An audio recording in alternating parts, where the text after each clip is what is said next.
Fa Toliara ihany dia voarain'ireo mpikambana ao anivon'ny fikambanana Akioviko ireo lakana miisa 20 avy amin'ny fitondram-panjakana.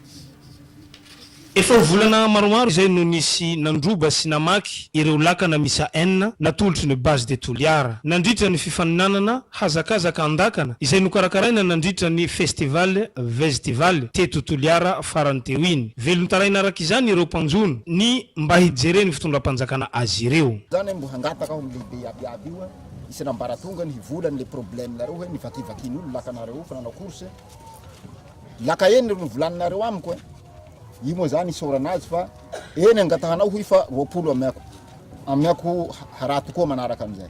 Izay zany aviako to io tsy haiko ty hihemotsana avao. Fisaorana araka izany no nataony filohan'ny fikambanana Akioviko izay misolo tena ny vahoaka sy ny mpanjono trapahavoazana. Misaotra ny reo lehibe izay nahatiaro anay amin'ny fahavoaza ay kasika ny lakavaky fa maro avao ny fahavoazanay bakany zay fa mbo tsy nisy nahazahoa ay raha manahaky izao.